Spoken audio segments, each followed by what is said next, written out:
Welcome to Pallavi TV. మనం చూస్తున్నాం దేశవ్యాప్తంగా ఇప్పుడు ఒక సూసైడ్ కేసు మీద చర్చ జరుగుతా ఉన్నది. అదేంటంటే మహారాష్ట్రలోని సతారా జిల్లాలోని ఫల్తాన్ సబ్ డివిజనల్ హాస్పిటల్‌లో పనిచేసే ఒక డాక్టర్, ఒక మహిళా డాక్టరు ఆత్మహత్య చేసుకుంది. ఒక హోటల్‌లో ఆత్మహత్య చేసుకోవడంతో పాటు ఆమె ఆత్మహత్యకు గల కారణాలేంటో కూడా ఆమె ఎడమ చేతి ఈ అరచేతి మీద రాసి చనిపోవడం జరిగింది. ఉరి వేసుకొని సూసైడ్ చేసుకొని చనిపోయింది. చావు వెనుక ఎవరెవరున్నారు? ఎవరు కారణం? అనేది గనుక మనం ఒక్కసారి చూస్తే, దీనిలో అన్ని వ్యవస్థలు ఇన్వాల్వ్ అయి ఉన్నట్లు మనకు స్పష్టంగా కనిపిస్తా ఉంది. అటు పోలీస్ శాఖ, ఆరోగ్య శాఖ, అట్లాగే పొలిటికల్ సిస్టమ్. పొలిటికల్ సిస్టమ్ ఈ 3 రంగాలు ఇన్వాల్వ్ అయ్యి ఆమెను ప్రెషర్ చేసి, ఆమె చనిపోవడానికి ఈ 3 రంగాల ఉన్న వ్యక్తులు కారణమయ్యారని మనం చెప్పొచ్చు. ఈ ఇన్సిడెంట్ గురించి లోపలికి వెళ్ళే ప్రయత్నం చేద్దాం. ఈమె మహిళా డాక్టర్.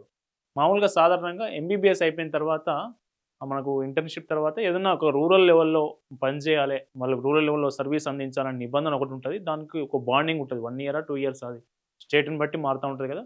ఈమె యాక్చువల్‌గా మహారాష్ట్రలోని బీడ్ జిల్లా, బీడ్ ప్రాంతానికి సంబంధించిన డాక్టర్ ఈమె. ఎంబీబీఎస్ తర్వాత సతారా జిల్లాలోని ఫల్తాన్ ఏదైతే తహసీల్‌లో ఉంటదో ఆ sub division Phaltan sub divisional హాస్పిటల్‌లో, గవర్నమెంట్ హాస్పిటల్‌లో డాక్టర్‌గా, జూనియర్ డాక్టర్‌గా పనిచేస్తున్నారు. అయితే మామూలుగా ఏదైనా కేస్ ఉంటే ఫర్ సపోజ్ ఏదైనా లీగల్‌గా మనకు ఎవరైనా ఆత్మహత్య చేసుకున్నా, లేదంటే ఎవరైనా మర్డర్‌కి గురైనా, మర్డర్‌ను ఆత్మహత్యగా ట్రీట్ చేసినా, ఇట్లాంటియన్నీ పోలీసులు పోస్ట్‌మార్టం చేసిన తర్వాతనే ఆ బాడీలను వాళ్ళ సంబంధిత కుటుంబ సభ్యులకు అప్పజెప్తుంటారు కదా!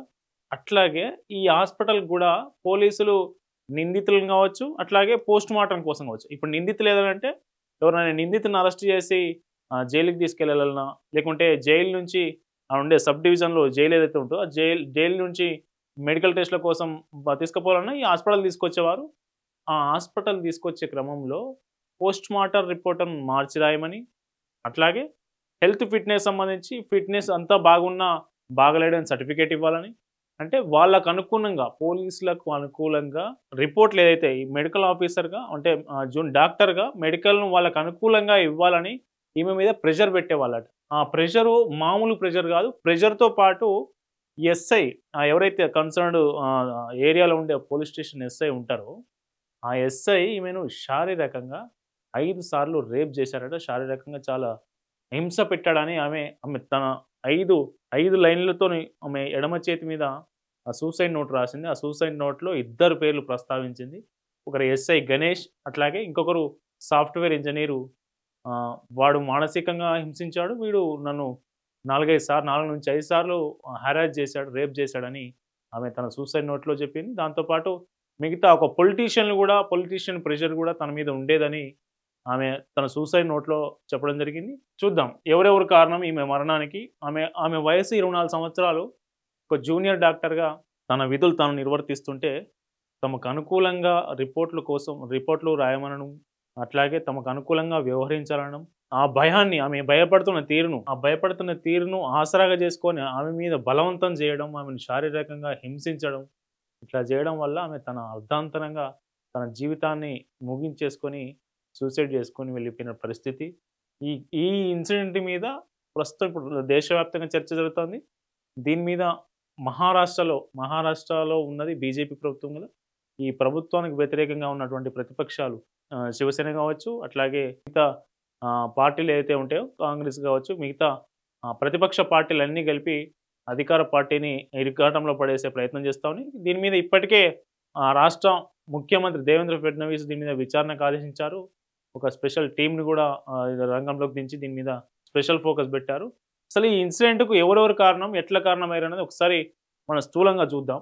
ఈమె డాక్టరు, ఫస్ట్ ఎస్ఐ.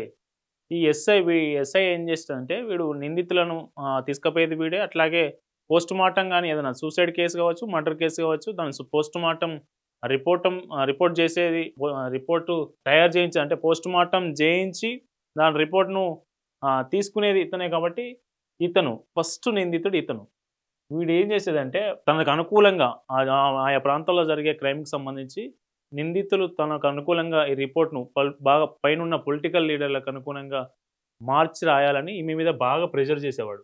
ప్రెషర్ చేస్తే స్టార్టింగ్ ఆమె వినలేదు.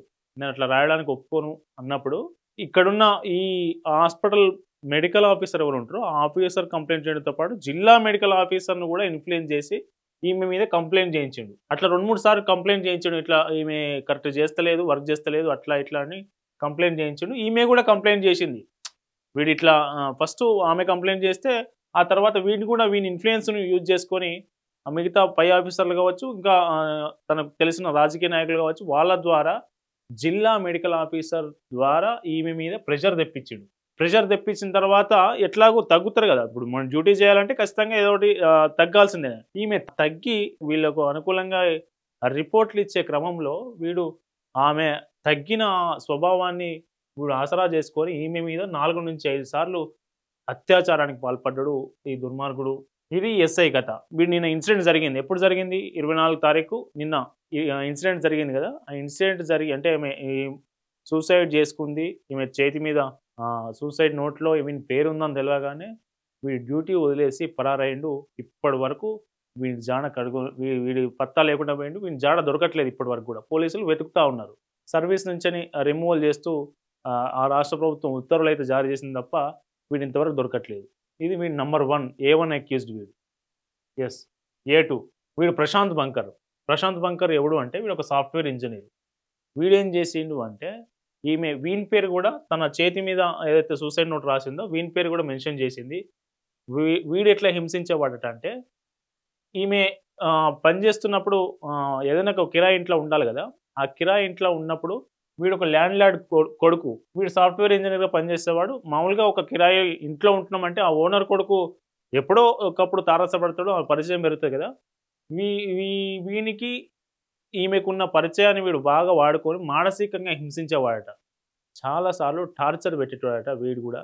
వీని పేరు కూడా రాసి సూసైడ్ చేసుకుంది ఆమె. తన చేతి మీద వీని పేరు రాసింది.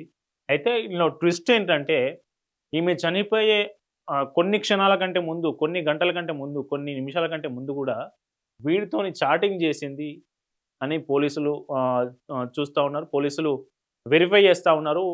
వీళ్ళిద్దరూ ఏం చాట్ చేసుకున్నారు? ఆమెను ఎట్లా హింసించి వీడు చాటింగ్‌లో హింసించిండా? ఫోన్ కాల్‌లో హింసించిండా? ఏ రకంగా వీళ్ళు ఏం మాట్లాడుకున్నారు దాని మీద ఇన్వెస్టిగేషన్ చేస్తా ఉన్నారు పోలీసులు.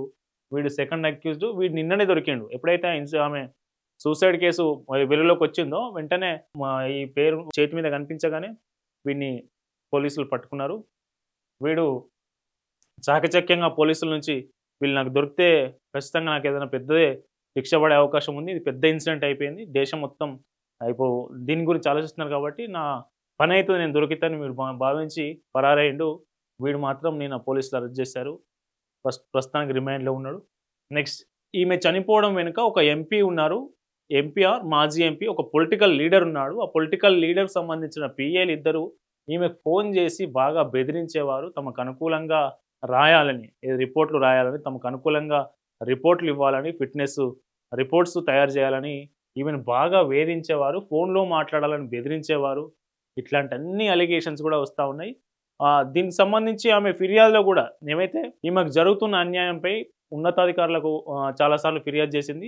డీఎస్పీకి కూడా లెటర్ రాసింది. మీ పలానా స్టేషన్ నుంచి నాకు ఇట్లాంటి ప్రెషర్స్ వస్తున్నాయి అట్లా ఇట్లా అని డీఎస్పీకి కూడా లెటర్ రాస్తే ఏ ఒక్క లెటర్‌కు, ఏ ఒక్క ఫిర్యాదుకు జూన్ నెలలో రాసింది. ఇది దాదాపు అక్టోబర్. జూన్ నెలలోనే ఫిర్యాదు చేసింది 25వ తారీఖు రోజు. ఆ జూన్ నెలలో ఫిర్యాదు చేసిన ఏ ఒక్క లెటర్‌కు ఎట్లాంటి సమాధానం రాలేదు. అయితే తాను చేసిన ఫిర్యాదు ఏ స్థాయిలో ఉంది? అసలు మీకు స్వీకరించిరా? లేదా? దీని మీద చర్యలు తీసుకున్నారా? ఎట్లాంటి చర్యలు తీసుకున్నారు? నేను రాసిన ఫిర్యాదుపై ఇట్లా స్పందన ఏముందని తెలుసుకోవడానికి రైట్ టు ఇన్ఫర్మేషన్ యాక్ట్ మీద ప్రకారం కూడా ఆమె వివరాలు అడిగింది. నేను ఇచ్చిన ఫిర్యాదు మీద ఎట్లాంటి చర్యలు తీసుకున్నారు? తీసుకున్నారా లేదా? ఫిర్యాదు అందిందా లేదా? ఫిర్యాదు చూసారా లేదా? అని ఇట్లాంటి వివరాలతో ఆర్టీఐ ద్వారా కూడా దరఖాస్తు చేసి అడిగింది. ఆ ఆర్టీఐ దరఖాస్తుకు కూడా వాళ్ళు సమాధానం ఇవ్వలేదు. అట్లాంటి పరిస్థితి మనకు సతారా జిల్లాలో నడిచింది. ఈ ఎంపీలకు సంబంధించి ఈమెను వేధించిన ఎంపీ ఎవరు? ఆ ఎంపీ పీఏలు ఎవరు అనే దాని మీద ఇప్పుడు సర్వత్రా ఉత్కంఠ కొనసాగుతున్న పరిస్థితి ఉన్నది. అయితే శివసేనకు సంబంధించిన నాయకులేమో బీజేపీ ఫార్మర్ ఎంపీ అని ఆరోపిస్తున్నారు. బీజేపీ ఫార్మర్ ఏమంటున్నారు? దీని మీద ఖచ్చితంగా ఫెయిర్ ఇన్వెస్టిగేషన్ జరగాలి. స్పెషల్ ఇన్వెస్టిగేషన్ బాడీని ఫామ్ చేయాలి. ఇన్వెస్టిగేషన్ను ఫాస్ట్ ట్రాక్ కోర్టు ద్వారా విచారణ జరిపించాలి. మాకు ఎట్లాంటి సంబంధం లేదు. ఈమె ఆత్మహత్యకు మేము కారణం కాదు అన్నట్టుగా బీజేపీ ఎంపీలు కావచ్చు, ఫార్మర్ ఎంపీలు కావచ్చు వాళ్ళు చెప్తా ఉన్నారు. మొత్తానికి ఇది పొలిటికల్ ఇష్యూ కూడా ఇందులో ఇన్వాల్వ్ అయింది. మళ్ళీ నిందితులు పొలిటికల్ లీడర్స్ ఇందులో ఇన్వాల్వ్ అయ్యారు అంటే ఆ లీడర్స్ అంత తేలిగ్గా బయటకు రారు. అది ప్రతిపక్షం కావచ్చు, అధికార పక్షం కావచ్చు. దాన్ని మసిపూసి మరడిగా చేసి ఎక్కడనో దగ్గర ఏదైనా లూప్ హోల్ పట్టుకొని బయటికి వెళ్ళే ప్రయత్నం చేస్తారు తప్ప ఇందులో నిందితుడు పొలిటికల్ నుంచి నిందితుడు ఇందులో దొరికి ఇందులో వాడిని అక్యూజ్డ్గా చేరుస్తారు అని నేనైతే భావించట్లేదు. నెక్స్ట్ మెడికల్ ఆఫీసర్ అంటే ఈమె జూనియర్ డాక్టర్గా పనిచేస్తున్న హాస్పిటల్ ఏదైతే ఉందో సబ్ డివిజనల్ గవర్నమెంట్ హాస్పిటల్, ఆ హాస్పిటల్ మెడికల్ ఆఫీసర్గా ఉన్న వ్యక్తి కూడా వీటన్నిటికీ వాడు సహకరించే వీళ్ళ అరాచకాలన్నిటికీ వీడు సహకరించేవాడు అనేది ఎవరైతే ఈమె చనిపోయిన యువతి ఉంది కదా, ఈ యువతి బంధువులు ఆరోపిస్తున్నారు. వీళ్ళ బంధువులు ఏం ఆరోపిస్తున్నారంటే ఈమె చనిపోయిందని తెలియగానే వీళ్ళకి సంబంధించిన బంధువులందరూ అక్కడికి వచ్చారు. బంధువుల్లో ఒకరు డాక్టర్ ఉన్నారు. ఆమె ఏం చేసిందంటే పోస్ట్ మార్టం తీసుకెళ్తారు కదా, చిన్న సూసైడ్ వెలుగులోకి రాగానే కేసు నమోదు చేయడం కావచ్చు, ఇట్లాంటి ఇన్వెస్టిగేషన్ ప్రొసీజర్ అంతా కొనసాగుతున్న క్రమంలో పోస్ట్ మార్టం కోసం ఈ బాడీని తీసుకెళ్లారు. పోస్ట్ మార్టం చేసేటప్పుడు నేను కూడా ఉంటా, నేను ఒక డాక్టర్నే అని వీళ్ళకి ఈమెకు సంబంధించిన ఒక సమీప బంధువు ఆమె కూడా పోస్ట్ మార్టం పోయినప్పుడు ఆమె చూసింది. అప్పటి వరకు నిజానికి దాని మీద ఉన్న ఏదైతే అరచేతి మీద ఉన్న సూసైడ్ నోట్ని ఎవరు పెద్దగా చూసి పట్టించుకోలేదు. ఆమె చూసిన తర్వాత ఆమె ఏం డిమాండ్ చేసిందంటే ఈ సూసైడ్ నోట్ ఉంది కదా, ఇందులో పెద్ద పెద్ద వాళ్ళు ఇన్వాల్వ్ అయి ఉన్నారు, దీనికి సంబంధించి మామూలుగా పోస్ట్ మార్టం చేయడం కాదు, దీని మీద ఫోరెన్సిక్ సంబంధించిన నిపుణులు కూడా ఇందులో ఉండాలి అనేది ఆమె డిమాండ్ చేసింది. కానీ ఆ డిమాండ్ను కూడా అక్కడున్న టీం కావచ్చు, హాస్పిటల్స్ కావచ్చు, అదైతే పోస్ట్ మార్టం చేశారో వాళ్ళు పట్టించుకోలేదు. అయితే ఇందులో ఈమెకు సంబంధించిన డాక్టర్లు కావచ్చు, సమీప బంధువులు కావచ్చు ఏం ఆరోపిస్తున్నారంటే ఎవరైతే వీళ్ళ మెడికల్ ఆఫీసర్ ఉన్నాడో వీడు పదే పదే ఈమెను అటాప్సీ డ్యూటీయే వేసేవాడు, ఈమెకు కావాలని అటాప్సీ డ్యూటీ వేసేవాడు అని ఆరోపిస్తున్నారు. అటాప్సీ డ్యూటీ అంటే ఏంటిది? Post mortem. అంటే పోస్ట్ మార్టం అంటే మళ్ళీ పోలీసులు ఇన్వాల్వ్ కావాలి, నిందితులు, ఇట్లాంటివన్నీ ఉంటాయి. కాబట్టి ప్రతిసారి పదే ఈమెను ఆ డ్యూటీ మెడికల్ ఆఫీసర్ ఏమో వీడు ఆ డ్యూటీ వేస్తాడు, ఆ డ్యూటీలో ఈమె ఇబ్బంది పడుతూ వాళ్ళు చేయమన్నట్టల్లా చేయాల్సి వచ్చి ఆమె చేయలేక బాధపడుతూ ఇబ్బంది పడుతూ వీని వేధింపులకు వైపు, పొలిటికల్ ప్రెషర్ వైపు, ఇవన్నీ వేధింపులు తట్టుకోలేక చివరికి న్యాయ పోరాటం చేసి కూడా విఫలమై ఆమె తన జీవితాన్ని అంతం చేసుకున్న పరిస్థితి ఇక్కడ మనం చూడొచ్చు. ప్రధానంగా వీళ్ళు నలుగురు కారణంగా మనం చెప్పవచ్చు. ఈ నలుగురిలో పొలిటికల్ లీడర్ ఎవరు, ఆ ఎంపీ ఎవరు, వాళ్ళ పిఏలు ఎవరు, ఈ మెడికల్ ఆఫీసర్ ఏ స్థాయిలో ఆమెను కావాలని డ్యూటీలు వేశాడు, ఏ స్థాయిలో వీళ్ళందరికీ తోడ్పాటును అందించాడు, నిజంగా వీళ్ళ బంధువులు చేస్తున్న ఆరోపణలో నిజం ఉందా లేదా అనేది మనకు కేసు ఇన్వెస్టిగేషన్లో మాత్రమే తేలే అవకాశం ఉంటుంది. ఈ సందర్భంగా మనం చెప్పుకోవాల్సిన ఇంకో అంశం ఏంటంటే ఖచ్చితంగా ఈమెకు న్యాయం జరగాలి. జస్టిస్ ఫర్ జూనియర్ డాక్టర్ అంటూ అటు సోషల్ మీడియా, ట్విట్టర్, ఫేస్బుక్, ఇన్స్టాగ్రామ్లో పెద్ద ఎత్తున పోస్టులు వైరల్ చేస్తూ ఉన్నారు.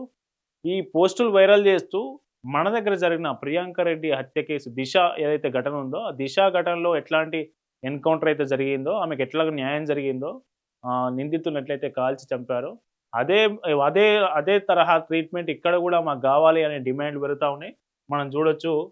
All 4 accused in Hyderabad rape murder case have been killed in an encounter by Telangana police. Perfect tribute for Priyanka Reddy. ఈ పోస్టర్ను ఏదైతే దిశ ఘటన ఎన్కౌంటర్ను పోస్టర్ ఏదైతే ఉందో ఆ పోస్టర్ను వైరల్ చేస్తూ ఇట్లాంటి తరహాలోనే మాకు ఇక్కడ కూడా ఎన్కౌంటర్ ట్రీట్మెంట్ కావాలి, ఆమెకు న్యాయం జరగాలని సోషల్ మీడియాలో అటు డాక్టర్లు కావచ్చు, అట్లాగే ఏదైతే డాక్టర్స్ అసోసియేషన్స్ ఏవొట్టాయో అవన్నీ డిమాండ్ చేస్తున్న పరిస్థితి కనిపిస్తూ ఉంది. మరి ఏదైతే జూనియర్ డాక్టర్ ఆత్మహత్య కేసులో నిందితులు దొరుకుతారా? పొలిటికల్గా ప్రెషర్ చేసి ఆమెతో పనిచేయించుకున్న ఎవరైతే నిందితులు ఉన్నారో వాళ్ళందరినీ పోలీసులు పట్టుకుంటారా? వారిపైన ఎస్ఐని పోలీసులు పట్టుకుంటారా? ఇట్లాంటి అన్ని అంశాలు వేచి చూడాల్సిన అవసరం ఉంది. Stay tune to Pallavi TV.